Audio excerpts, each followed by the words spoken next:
What is going on, Hooligans? Vlog day. I'm super tired. I'm not gonna lie, I'm still waking up here. We got the finale, season 8, Walking Dead to get into today. That's definitely is going down for sure. Kids are on a snow day because everything's basically frozen outside from the ice storm. The camera, still nothing. It basically departed Mississauga and then yeah.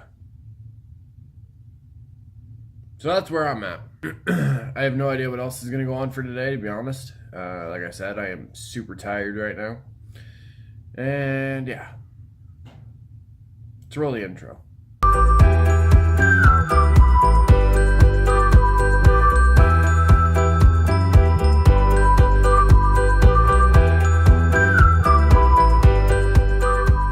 Before we get to The Walking Dead, just a little reminder, good folks. Merch store. Get your Hooligan Squad merch and all that. There's going to be more soon. Pick it up while you can. Also, check out Escape from Pennywise. That came out last night. Oh, no. Oh, no. Oh, fuck. Did we succeed this time? Who knows? Did we fail? Who knows? Did I tell somebody or something to eat dick and grits? Yeah, let's go watch that. J.J. Abrams lens flare.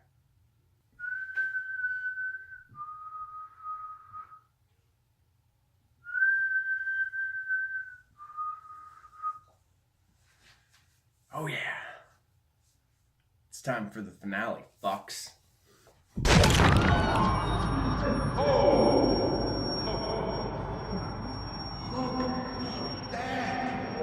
Taking it like a champ. Okay, had to pause the episode quick because jump out for a smoke and I gotta handle some stuff. But before I forget, I really loved those parallel shots of showing Rick and Carl holding hands and then it shows that Walker missing the eye and everything.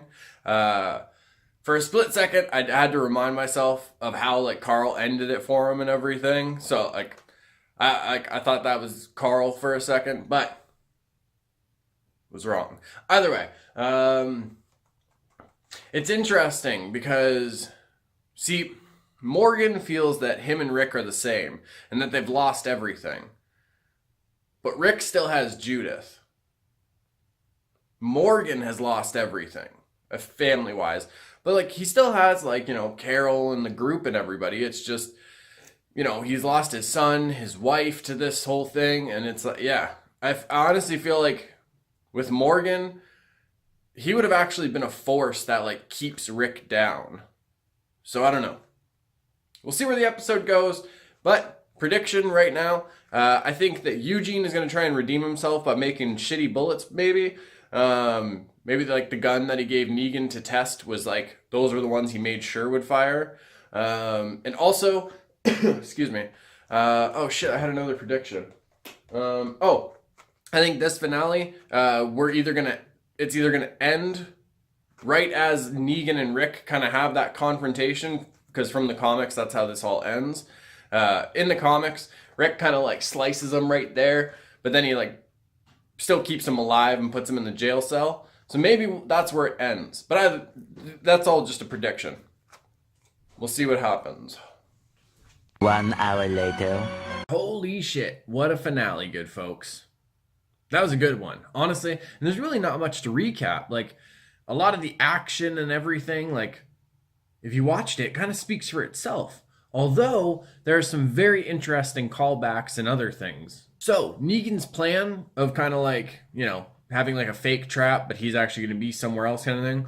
That tactic is actually has been used by like military leaders or like dictators and stuff like that. So, and this show is always kind of like, brought real life things into it. So that was actually really cool to see. I was right about Eugene, but I wasn't right in the way that I thought I would be. So I thought like he might have just like made blanks or something like that. Turns out it was actually misfire type shit. You know, they pulled triggers and boom, gun blew in the face. And all like I need to say my piece on this. a lot of these folks out here that call themselves journalists and they write about this show, yes, having a line of people organized to shoot their guns at the same time, that's a very real possibility. Firing squads, front lines, you know what I mean? Like in armies, it's like, boom, everyone on the same count. You know what I mean?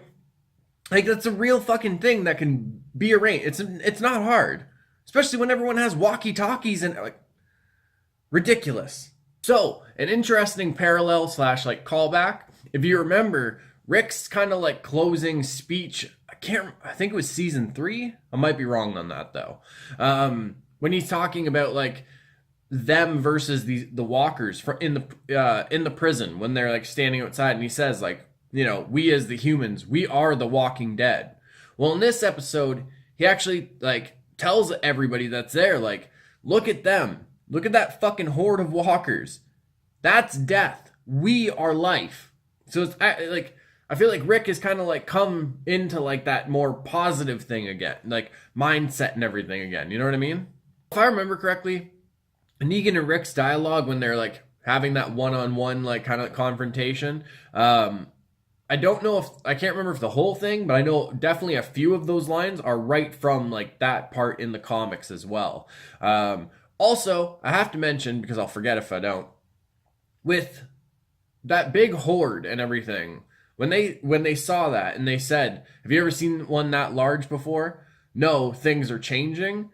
I think that's actually also going to be kind of like the lead-in to bring the Whisperers into the show. For the folks like that don't read the comics but you watch the show, the Whisperers are another group that is like exists and everything, but they've learned to adapt and actually like walk with the zombies and everything. They basically like use zombie skin, like picture basically like Leatherface or Ed Gein with his skin suit. That's what they do with the walkers, and they whisper to each other, so like it doesn't throw any of them off basically. It's a really, really cool storyline in the comics. I really, really hope they bring that into the show for sure. And honestly, like I said, with that horde and how big it was, the Whisperers are known to kind of like gather the walkers and everything so they can move within them, like, and get places. So it'll be really interesting. Dwight, oh my goodness, like goes back to the house. And I like the fact that Sherry did leave a note for him and everything. I don't know. That gives me a lot of hope. I really hope that like he goes off and finds Sherry and they can just kind of like live a little quiet life together. You know what I mean? They've been through a lot of shit. Those kids deserve some love.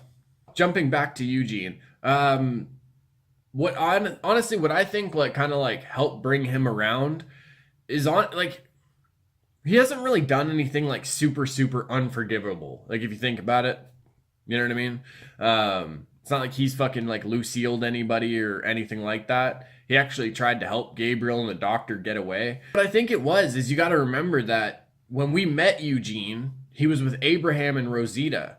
So if out of anybody in the group, kind of Rosita kind of like saying what is the truth and everything and kind of like really confronting him about it, that's going to have more of an effect and a more of an impact on him because they've been with each other this whole time basically, or like at least whenever they like met up and everything, but they've been together more like longer than they've been together with anyone else in the group.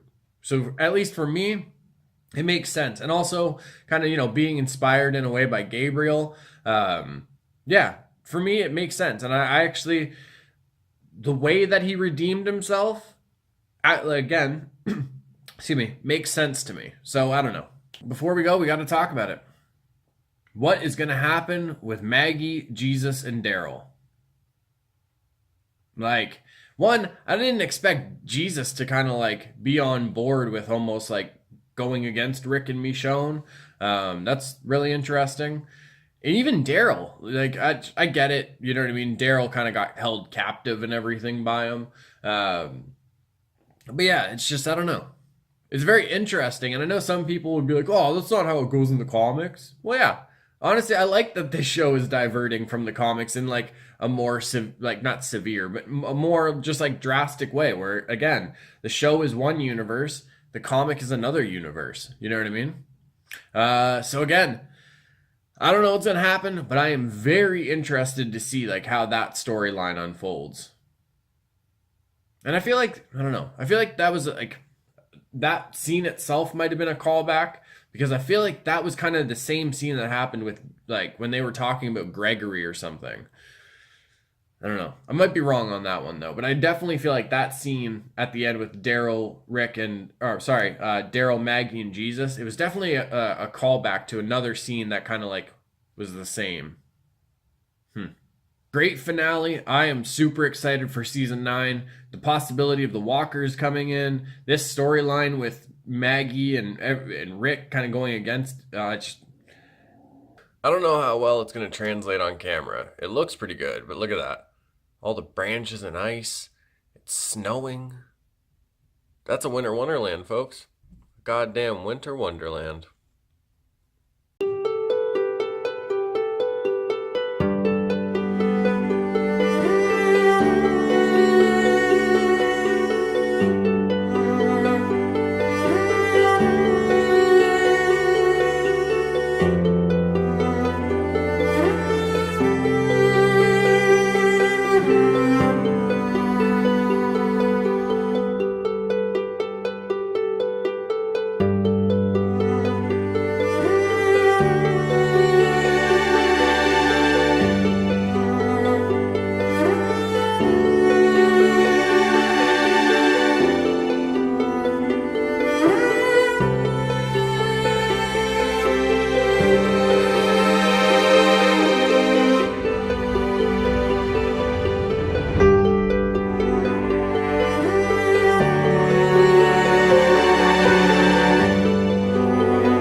A new religion that'll bring you to your knees. Black Tiger, if you please. Alright, you merry marauding misfits. That's today's vlog. We're gonna cut it. That's it. Go home. Close the window. But before you do, make sure you like, share, subscribe, comment below. As long as it's positive, I read them all. Give you a little thumbs up or I'll click the little heart. Also, if you want to support the channel in any way, other than giving me your beautiful, beautiful time, because that is what is most appreciated, links are in the description. Get your Hooligan Squad merch, hit the Patreon. There's going to be some bonus footage of the escape from Pennywise. Yeah, we're going to do the 2 alternate routes, just to see what happens on them. Could be fun. So bam. Now, for the love of Christ, roll the outro.